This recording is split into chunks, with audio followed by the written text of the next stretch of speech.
Corona की दूसरी लहर पहली लहर से भी ज्यादा खतरनाक साबित हो रही है। कई लोग जो लंबे वक्त से कोरोना से बचे हुए थे वो भी इसकी चपेट में आने लगे हैं। यूपी के सीएम योगी आदित्यनाथ भी इसकी चपेट में आ गए हैं। योगी ने खुद ट्वीट करके इसकी जानकारी दी। उन्होंने लिखा, शुरुआती लक्षण दिखने पर मैंने कोविड की जांच कराई और मेरी रिपोर्ट पॉजिटिव आई है। मैं सेल्फ आइसोलेशन में हूं और चिकित्सकों के परामर्श का पूर्ण पालन कर रहा हूं।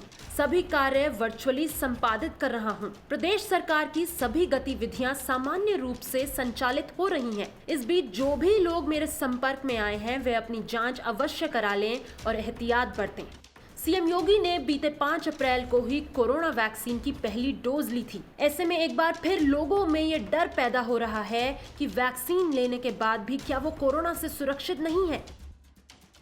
विशेषज्ञों के मुताबिक कोरोना की पहली डोज लगते ही ऐसा नहीं होता कि आप कोरोना से सुरक्षित हो गए हैं, क्योंकि कोरोना वैक्सीन शरीर में वायरस से लड़ने के लिए एंटीबॉडी बनाती है। ये एंटीबॉडी धीरे धीरे बनती है और लंबे वक्त तक शरीर में रहती है। जब किसी इंसान को एक टीका लगता है तो उसके बाद दूसरा टीका लगना भी जरूरी होता है। 4 हफ्ते से 8 हफ्ते तक पहला टीका अपनी तरह से एंटीबॉडी बनाने का काम करता है। इसके बाद जब दूसरा टीका लगता है तो उसके लगने के 14 दिन या उसके ज्यादा वक्त के बाद ही इसका असर काम करना शुरू करता है। कुल मिलाकर कह सकते हैं कि कोरोना टीके का पहला डोज लगने के कम से कम 40 से 50 दिन बाद ही ये असर दिखाना शुरू करेगा।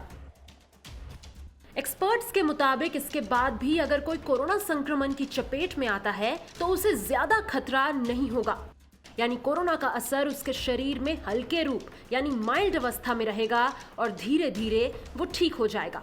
या फिर दवा लेने के बाद स्थिति सामान्य हो सकती है, लेकिन जिसे टीका ना लगा हो उसके लिए कोरोना खतरनाक साबित हो सकता है। गंभीर हालात पैदा हो सकते हैं और अस्पताल में भर्ती होना पड़ सकता है। डॉक्टरों के मुताबिक संक्रमित होने के बाद भी जिन लोगों ने वैक्सीन ली है उनमें बीमारी माइल्ड या मॉडरेट रहती है, वो सिवियर या गंभीर नहीं होते। ये वैक्सीन का सबसे बड़ा फायदा है, यानी कहा जा सकता है कि टीका लगने के बाद कोरोना से जान जाने का खतरा ना के बराबर रहेगा। इसीलिए टीका लगने के बाद हिदायत दी जाती है कि कोरोना संक्रमण से बचने के नियमों का पालन रहे, जिसमें मास्क लगाना, सुरक्षित दूरी बनाए रखना, खांसने छींकने के दौरान एहतियात बरतना जैसे निर्देश शामिल हैं। इस वक्त भारत में 2 वैक्सीन का इस्तेमाल हो रहा है। पहली वैक्सीन सीरम इंस्टीट्यूट की कोविशील्ड है, दूसरी वैक्सीन भारत बायोटेक की कोवैक्सीन है। इन दोनों वैक्सीन को केंद्रीय स्वास्थ्य मंत्रालय ने पूरी तरह से सुरक्षित बताया है। सरकार के मुताबिक वैक्सीन लगाने के बाद कुछ ही गंभीर मामले सामने आए। जिन्हें दूसरी बीमारियां हैं उनमें कुछ समस्याएं देखने को मिली। ओवरऑल देखा जाए तो वैक्सीन का कोई डेंजर साइड इफेक्ट नहीं है, इसे बेहिचक लगाया जा सकता है। न्यूज़ तक ब्यूरो।